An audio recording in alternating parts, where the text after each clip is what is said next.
Sir consistent mock देने का एक फायदा ये है कि आपको अपना लेवल पता चलता है कि आप कहाँ तक है अभी।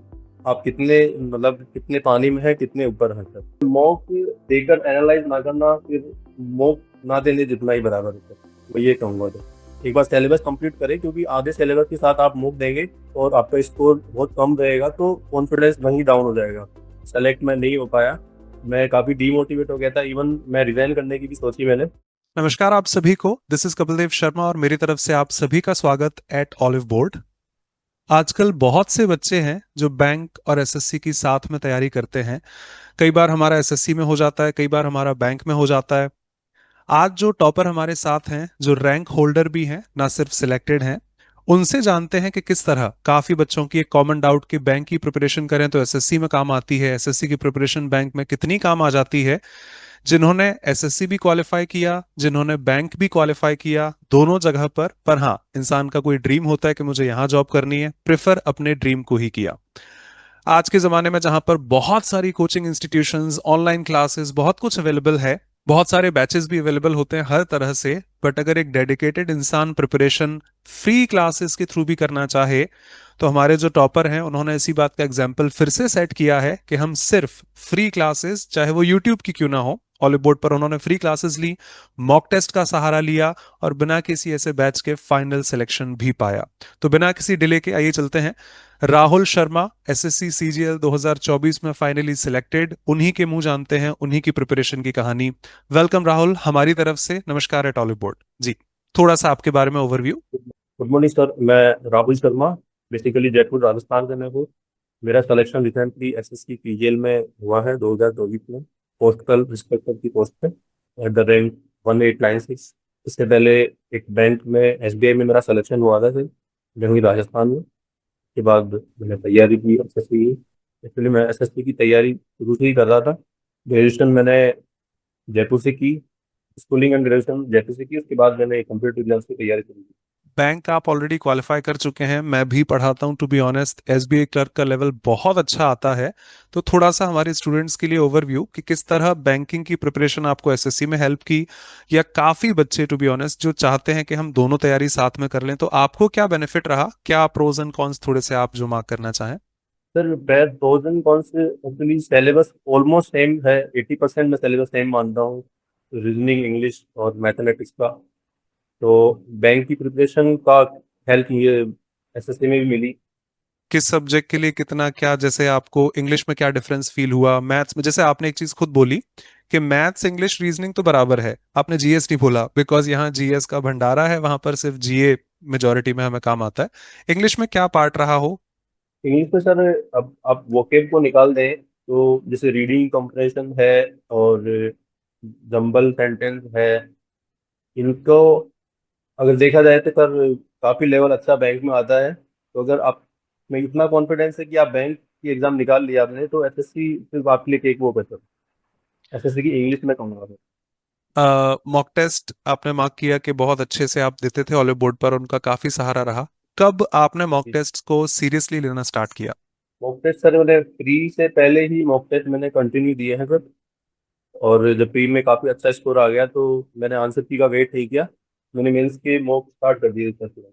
अच्छा, एक लाइव मॉक होता है हमारा, एक सब्सक्रिप्शन बेस्ड है, आपका क्या पार्ट रहा था, सिर्फ लाइव मॉक देते थे या कितना डिपेंडेंट थे मॉक सब्सक्रिप्शन पर। सर एक्चुअली सब्सक्रिप्शन मैंने नहीं लिया था, क्योंकि बैंक का वर्किंग कल्चर कुछ ऐसा है कि आपको उतना टाइम नहीं मिल पाएगा कि आप डेली टेस्ट दे पाएंगे स्टडी के साथ। तो मैं लाइव मॉक जो वीकली पे होता है वो ही प्रीफर करता था। बहुत बढ़िया कि सिर्फ अगर हम फ्री ऑनेस्टली से भी पढ़ें तो हम अगर डेडिकेटेड हैं अपना सिलेक्शन बहुत अच्छे से पा सकते हैं, बहुत बढ़िया। अच्छा, क्या बेनिफिट्स आपको लगे कि कंसिस्टेंट मॉक देने से हमें फील होते हैं as a student. Sir consistent mock देने का एक फायदा ये है कि आपको अपना लेवल पता चलता है कि आप कहाँ तक है अभी। आप कितने मतलब कितने पानी में है, कितने ऊपर है सर। ये आपकी तैयारी कैसी जा रही है, कैसे हो जा रही है, आपको कॉन्फिडेंस अगर अच्छा स्कोर आ रहा है तो कॉन्फिडेंस मिलेगा कि यार आई कैन डू बेटर। और अगर आपकी कोई वीकनेस है तो वो दूर हो जाएगी सर।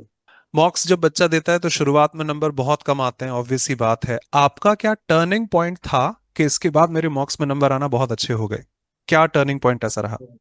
सर मैं मॉक्स को जैसे वीकली मैंने बताया कि मैं वीकली प्रिपेयर करता था, और जब उसका एनालिसिस होता था तो जो की पॉइंट्स के सॉल्यूशन में दिया होता है तो मैं उनको नोट डाउन करता था सर। जैसे जीएस में कोई फैक्ट हो या इंग्लिश में कोई नए वोकेब के वर्ड्स हो, तो और मैथ में जैसे कि कुछ क्वेश्चन स्टैटिस्टिक्स और प्रोबेबिलिटी, ऐसा कुछ जो अलग टॉपिक्स हैं जो प्री में नहीं होते हैं, मेंस में ही होते हैं, उनमें कुछ अलग का अगर मुझे दिखता है तो मैं उनको नोट डाउन करता था सर। तो उनको भी मैं रेगुलर स्टडी करता था ताकि आगे अगर ऐसा कुछ क्वेश्चन वगैरह मुझे मिले तो प्रॉब्लम ना होंगे। क्या डिफरेंसेस हमें लगे कि मॉक को एनालाइज करने के बाद हमारी एक्यूरेसी में हमें इंप्रूव करते हैं और टाइम मैनेजमेंट हमारा इंप्रूव करते हैं मॉक के एनालिसिस के एनालाइज करने के बाद? मॉक को एनालाइज सर मैं यूट्यूब के शायद यूट्यूब पे भी नेक्स्ट डे मॉक का सॉल्यूशन दिया जाता है आपके चैनल पे, जी। तो मैं वो भी प्रीफर करता था। इसके अलावा जैसे बैंक में जॉब के साथ अगर टाइम मिल गया मुझे फ्री तो मैं तब देख लिया करता। स्पीड भले ही दूर तो मैंने देखता था, पर मेरे जो डाउट थे वो क्लियर हो जाते थे। आपका कोई पीस ऑफ एडवाइस जो उन बच्चों के लिए हो जो सिर्फ मॉक तो देते हैं पर उसको एनालाइज नहीं करते? नहीं सर, मॉक देकर एनालाइज ना करना फिर मॉक ना देने जितना ही बराबर है सर, मैं ये कहूँगा तो। क्योंकि मॉक देने से आपको अपनी स्ट्रेंथ और वीकनेस दोनों का पता चलेगा। आप स्ट्रेंथ ठीक है, पर जो वीकनेस है उसको आप दूर कर सकते हैं काफी हद तक, जो आपको एग्जाम में काफी बेनिफिशियल रहेगी।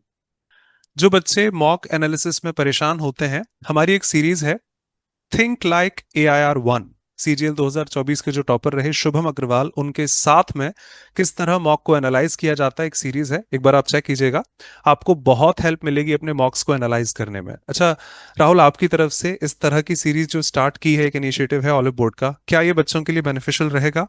सर जैसा कि भी आपने बताया कि काफी बच्चों की डाउट्स हैं कि वो मॉक देते हैं लेकिन एनालाइज नहीं करते, तो कुछ रीजन हो सकते हैं कि उनको एनालाइज करने का शायद प्रॉपर वे आपको तरीका उनको ना पता ना पता हो, हो। सच बात है, सच बात है। ये आपके जो चैनल है, आपने जो इनिशिएटिव शुरू किया है, उसके थ्रू काफी हद तक ये बच्चों की प्रॉब्लम दूर हो सकती है। एज अ बिगिनर अगर कहूं, जब आपने शुरू किया होगा, कौन सी चीज आपको ज्यादा बेनिफिशियल लगी? एक बच्चे को क्या ज्यादा बेनिफिट देगा, topic wise tests, sectional tests या फुल लेंथ मॉक्स?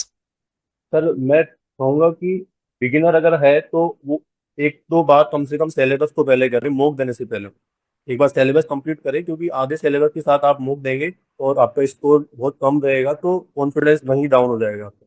तो मैं कहूँगा कि पहले सिलेबस कंप्लीट किया जाए, फिर आप सेक्शनल मॉक, आपको अगर एक एक सब्जेक्ट में वीकनेस है अगर आपकी, तो आप सेक्शनल मॉक दे सकते हैं, सब्जेक्ट वाइज मॉक दे सकते हो। और इस सब्जेक्ट में भी अगर आपको किसी पर्टिकुलर टॉपिक में अगर वीकनेस है, सेक्शनल जो मॉक है उनका आपके पास ऑप्शन अवेलेबल है, वो दे सकते हैं। उसके बाद फुल लेंथ मॉक्स पर जाना चाहिए। जी सर, जी सर। अच्छा, आप अपनी जर्नी को, जैसे आपने बताया कि बैंक में भी जॉब करते थे, टाइम नहीं मिल पाता था, तो 3 पॉइंट्स मैं उठा लूं एक बच्चे के नजरिए से। किस तरह आप अपनी जॉब, साथ में टॉपिक वाइज टेस्ट और फुल लेंथ मॉक्स को बैलेंस कर पाते थे? कब मुझे सेक्शनल देना है, कब मुझे फुल लेंथ देना है, उनका बैलेंस किस तरह बिठाते थे? तो सर जॉब का टाइम तो मतलब 9 to 7 आप मान के चलो, बैंक में काफी शाम ऑब्वियसली। रहता है। इसके बाद रात को मैं पढ़ाई करता था, वीकडे में पढ़ाई और जो सेक्शनल मॉक होते हैं कुछ भी अगर मेरा वीक पॉइंट था तो मैं वो तैयार करता था। वीकेंड पे जो टेस्ट हो वो मैं अटेम्प्ट करता था और उसको एनालाइज करता था। जो पूरे वीक मैंने पढ़ा है उसको लाइव टेस्ट होते हैं वो। वो बच्चे जो सेक्शनल के लिए भी परेशान होते हैं, एक इनिशिएटिव हमारी तरफ से है 7 लेंथ सेक्शनल मॉक्स की प्रैक्टिस, जो आपको स्टेप बाय स्टेप एक वेल स्ट्रक्चर्ड मैनर में सेक्शनल मॉक्स को अटेम्प्ट करने में मदद करेगी। आप एक बार चेक कर सकते हैं ये इनिशिएटिव भी। राहुल, आपके तरफ से भी एक ओपिनियन कि क्या इस तरह की इनिशिएटिव के सेक्शनल मॉक्स को भी हमें कैसे सॉल्व करना है, क्या उनकी स्टेप बाय स्टेप प्रोसेस होगी, ये बच्चों के लिए बेनिफिशियल रहेगा? जी सर, काफी बच्चों को है कि जैसे उनका क्वांट वाला सेक्शन काफी अच्छा है, लेकिन क्वांट में आप बता दें कि कुछ 2 टॉपिक्स या 3 टॉपिक्स उनके वीक है, तो आपकी जो सेक्शनल टेस्ट वाली है तो वो प्रॉब्लम दूर कर सकती है उनका तो। आपके प्रिपरेशन की जर्नी में टफेस्ट फेज क्या था? हर किसी के साथ आता है कि उस वक्त में बहुत या तो डिमोटराइज हो गया था या फिर कुछ ऐसी परेशानियां मुझे आ गई थी, कुछ ऐसा रहा हो, और किस तरह आपने उनको ओवरकम किया? सर प्रॉब्लम्स तो सर हर कैंडिडेट के में आती है, जर्नी में जी। आती है। रैंक में कलेक्शन होने के बाद सर मैंने सीजीएल की अटेम्प्ट दिए लेकिन सेलेक्ट मैं नहीं हो पाया। मैं काफ़ी डीमोटिवेट हो गया था, इवन मैं रिजाइन करने की भी सोची मैंने कि मैं रिजाइन करके फ्रेश तैयारी करूं। बट दोस्तों से मैंने काफ़ी बातें की, घर वालों से बात की, तो उन्होंने कहा कि you have the calibre, you can do this with the job. तो सर मैंने भी उसके बाद तैयारी की वापस, तो ठीक है। Great brother. Thank you. हर बच्चे का एक स्ट्रॉन्ग, हर इंसान का एक स्ट्रॉन्गेस्ट सेक्शन होता है, एक वीकेस्ट सेक्शन होता है। किस तरह आपने दोनों पर काम किया? सर स्ट्रॉन्गेस्ट, मेरा बैकग्राउंड मैथमेटिक्स है, ग्रेजुएशन मैंने मैथमेटिक्स की है, तो स्ट्रॉन्गेस्ट सर क्वांट वाला सेक्शन मेरा काफ़ी अच्छा है। और वीकेस्ट तो मैं कहूँगा कि हर एसएससी एस्पिरेंट का शायद जीएस ही होता होगा। सच बात है। जी सर। जी। तो जीएस का सिलेबस मैंने काफ़ी बार सिलेबस किया, और सेक्शनल जो टेस्ट है काफ़ी दिए, यूट्यूब पे काफ़ी वीडियो देखे।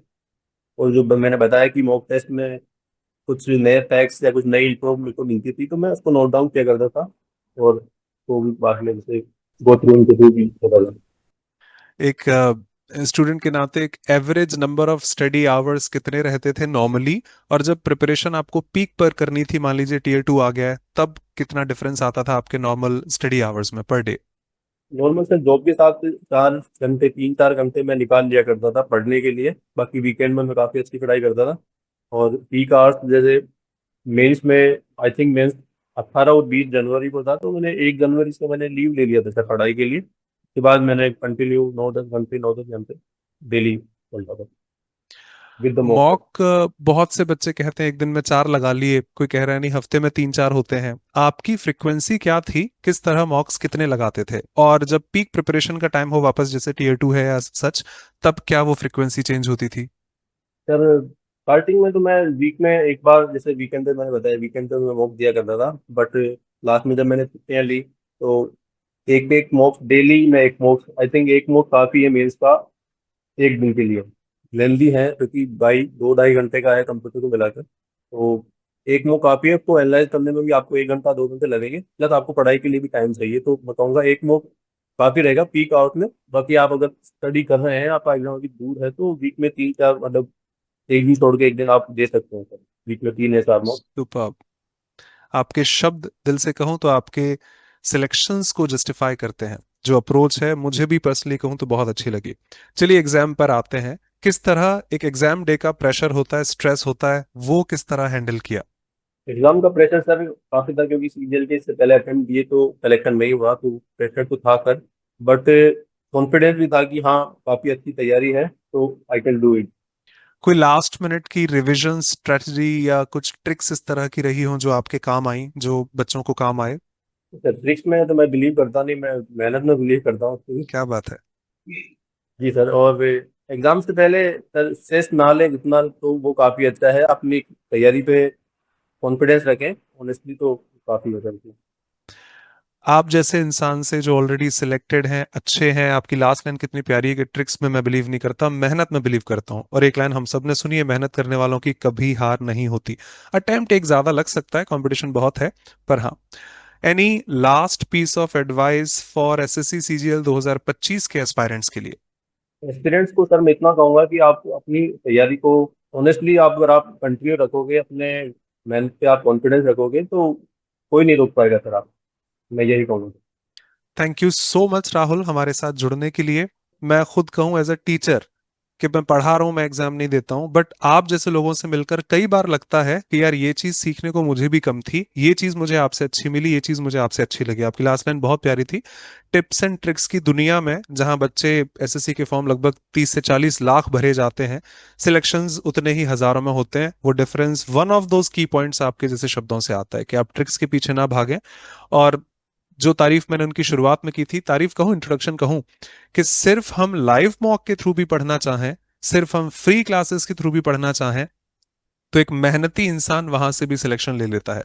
सोचिए, हम एज अ स्टूडेंट सिर्फ पढ़ाई नहीं कर पा रहे, जॉब पर जाएंगे, मेंटल स्ट्रेस भी होगा, फिजिकल थकान, मेंटल थकान भी है, उसके बावजूद भी समय निकाल कर पढ़ना नियरली इम्पॉसिबल होता है। वहां भी हमने अपने ड्रीम को फॉलो किया। मेहनत करने वालों की हार नहीं होती। If he can, so can I, so can you. Thank you so much हमारे साथ जुड़ने के लिए, काफी सारे पॉइंट्स आपकी तरफ से अच्छे मिले। आशा करता हूं, ये मेरी तरफ से एक लाइन है, कि आपका जो भी फ्यूचर एंडिवर्स हो, गोल हो, कि मुझे काफी बच्चे होते हैं स्टेट पीएससी में जाना है, यूपीएससी में जाना है, या फिर और अच्छी पोस्ट चाहिए, एमईए, इनकम टैक्स, जो भी मेरा गोल हो, ईश्वर आपको जरूर दे। थैंक यू सो मच हमारे साथ जुड़ने के लिए और अपनी प्यारी सी इंसाइट्स यहाँ शेयर करने के लिए। Thanks a lot, all the best हम सब की तरफ से। और वो थैंक यू स्टूडेंट्स सर। दिल से जो ये समझते हैं कि सिर्फ पेड बैच लेने से ही, सब्सक्रिप्शन हो से ही प्रिपरेशन होती है, सिर्फ यहीं जुड़ने से ऐसा होगा, आप मेहनत कीजिए, आप कहीं से भी सिलेक्शन पा सकते हैं। और वो बिगिनर्स बिगिनर्स जो स्ट्रगल करते हैं, तो 2 पॉइंट्स जो मैंने आपको मार्क किए, कि एसएससी सुपर प्रैक्टिस किट, जिसके सहारे आप किस तरह 7 स्टेप में आप अपने मॉक को एनालाइज कर सकते हैं, वो चेक कीजिएगा सेक्शनल टेस्ट के लिए। और हाँ, शुभम अग्रवाल जो सीजीएल 2024 के टॉपर रहे, उनके साथ उनकी एनालिसिस जो आप सबके लिए बेनिफिशियल है, आप एक बार चेक कर सकते हैं। Rahul, thank you so much, और सी यू प्रीटी सून किसी और इंटरव्यू में, जहां पर आप और कुछ अच्छा लेकर आएंगे। मेहनत करने वालों की हार नहीं होती। Thank you so much, thanks a lot brother. Thank you.